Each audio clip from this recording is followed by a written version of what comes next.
Halo teman-teman, selamat datang kembali di kelas asinkronus ekonometrika 2. Pada kesempatan kali ini saya akan menjelaskan kepada Anda terkait dengan model kondisional heteroskedastik jika arima kita terbukti tidak bisa menghasilkan ramalan angka yang tepat ya.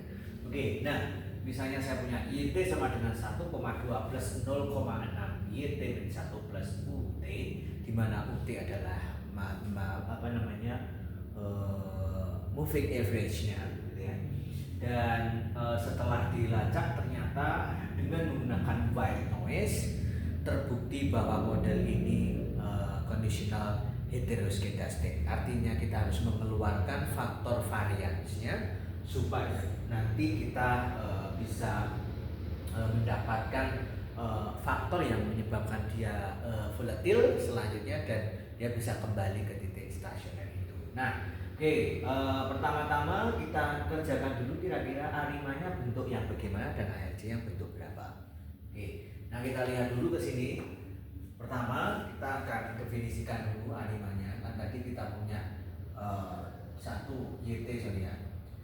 YT itu sama dengan 1,2 plus 0,6 YT min 1 plus UT seperti ini ya. Nah ini kita ubah line operator dulu, berarti YT sama dengan 1,2 plus 0,6 L YT min 1 plus UT. Nah yang YT pindah luas ke sana, berarti kita punya YT min 0,6 L YT sama dengan 1,2 plus UT. Nah yang ini keluarkan 1 min 0,6 L dari YT sama dengan 1,2 plus UT. Berarti di sini kita bisa informasikan bahwa model ini adalah arima PDI. P-nya adalah yang diikuti oleh ini, berarti P-nya adalah arima daripada 1, 0 dan MA-nya 0 karena MA-nya tidak memuat like di sini. Ini kan MA-nya ini kan AR-nya dengan dan ini MA-nya. Iya. Nah, berarti arimanya ini. Sekarang ARC-nya berapa? ARC-nya. ARC-nya adalah yang ini. Karena ini adalah varians daripada E, berarti saya bisa nyatakan varians E ya kan? Jadi gini ya tadi. Ini tidaknya adalah 0,5 plus 0,7.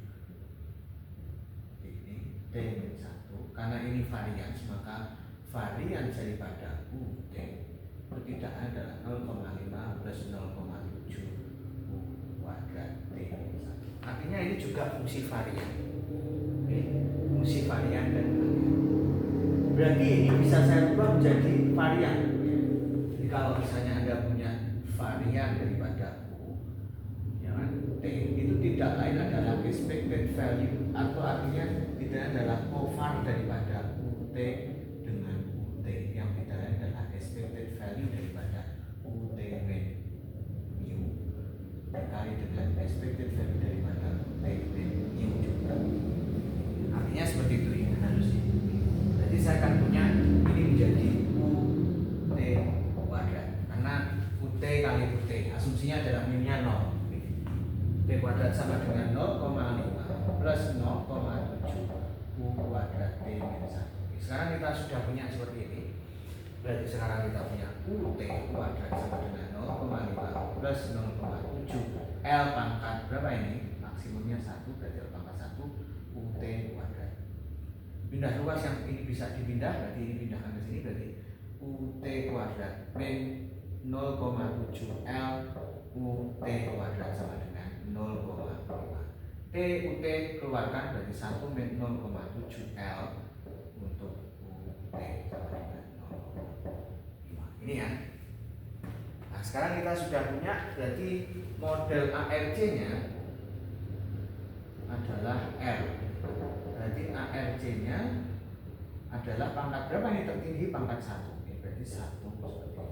Jadi arimanya ini, ARC-nya ini. Ya sudah ya, ARC sama ini. Selanjutnya apakah ini stasioner secara matematis dan secara statistik? Jadi kita hitung stasioneritas.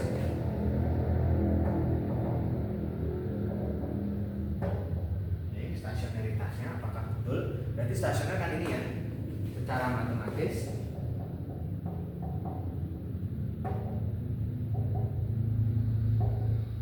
Jadi kita punya theta L sama dengan 0, berarti sini 1 min 0,6 L sama dengan 0.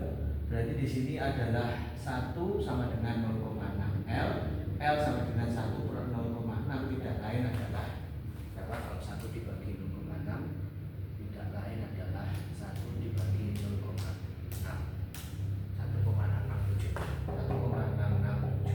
Artinya harga mutlak ini sebetulnya sudah lebih besar daripada 1, betul ya? Ya oke, berarti ini stasioner. Sementara tetanya, harga mutlak harus kurang dari 1 berapa ini? Apakah betul ini 0,6 harga mutlak kurang dari 1? Berarti dua-duanya sebetulnya stasioner, cuman menghadapi masalah ARC. Nah kita cek dulu sekarang secara statistik.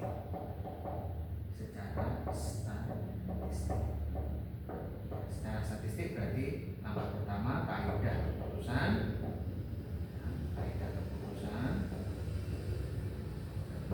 Nolnya itu tidak lain adalah theta sama dengan 1 dan satunya adalah theta kurang dari 1 ya. Ini kaidah keputusannya. Selanjutnya apa? Selain kaidah keputusan, maka kita cari dengan T hitung.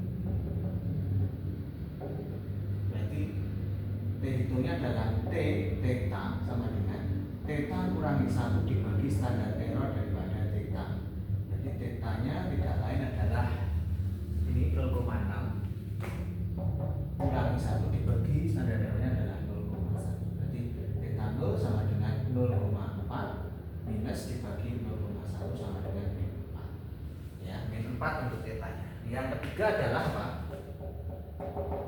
Bandingkan dengan, karena stasioner berarti bandingkan dengan DF, vertical value.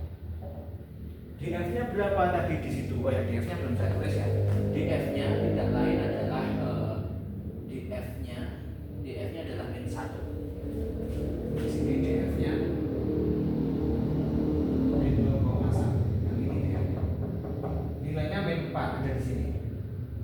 Berarti H0 ditolak. Berarti model ini stasioner. Secara statistik stasioner, secara matematis juga stasioner. Artinya kesimpulannya berarti stasioner ya, secara matematik dan statistik. Oke, selanjutnya selain stasioneritas, Anda tentu bisa menentukan apakah memang secara statistik ada efek ARCH atau tidak ya, ada efek ARCH atau tidak. Oke, saya akan lanjutkan di sebelah sini. Apakah betul menghasilkan efek ARCH atau tidak? Jika nilai daripada ini itu kemudian terdefinisi, artinya sebetulnya secara matematik memuat volatilitas ya. Kira-kira begitu ya. Jadi memuat volatilitas. Anda bisa tentukan nilai ini yang di sini nanti tidak lain ini. Oke. Saya hapus yang sebelah sini ya. Jadi volatilitas bisa ditentukan jika fungsi daripada R-nya. Jadi kita punya di sini alfa ini masing-masing. Berarti kita punya fungsi alfa daripada L untuk mu T kuadrat itu kan adalah ARC-nya ya. Oke, ARCH-nya ini berarti kita uji dulu secara matematika. Ini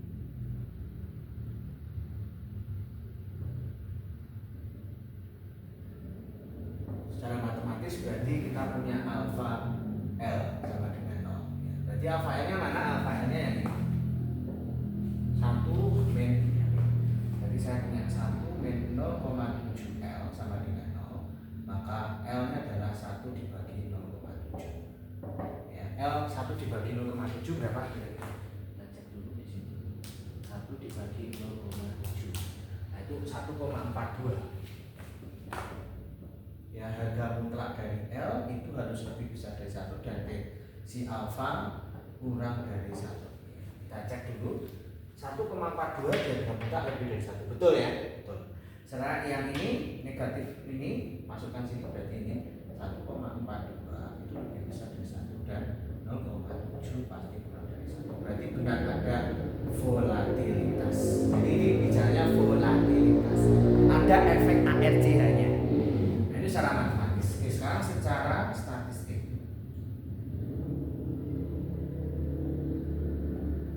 Berarti yang pertama adalah kaidah keputusan.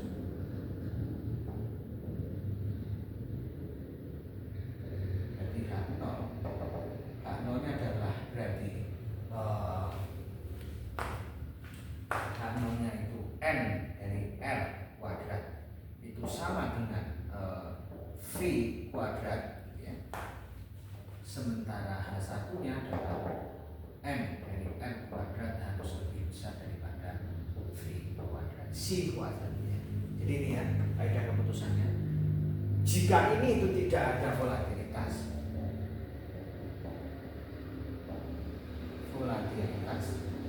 berarti ini ada volatilitas. Berarti ini berlaku tidak tidak ARC, dan ini adalah ARC. nah sekarang Anda hitung dulu dengan bantuan ya kan? Hitung daripada N kuadratnya. Nah kita sebelumnya punya nilai N daripada R kuadrat itu tidak lain adalah tadi itu nilainya adalah 120 dikali dengan 0,03.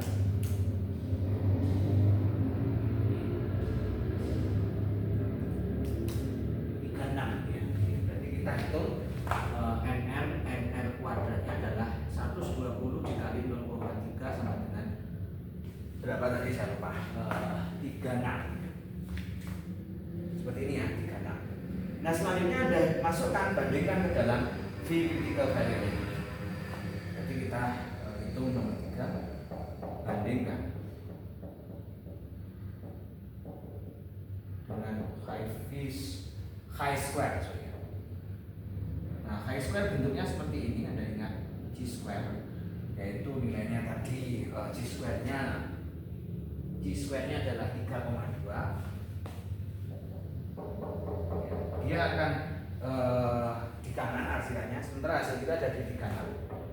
Berarti kesimpulannya H0 ditolak. Berarti terdapat volatilitas atau terdapat ARCH. nah itu ya teman-teman ya, kira-kira untuk soal ARCH. Nanti Anda juga bisa memperkaya diri dengan membaca GARCH atau GARCH gitu ya, terkait dengan model ini seperti apa. Nah, I think that's all. Terima kasih. Kita lanjutkan ke section yang lainnya. Terima kasih.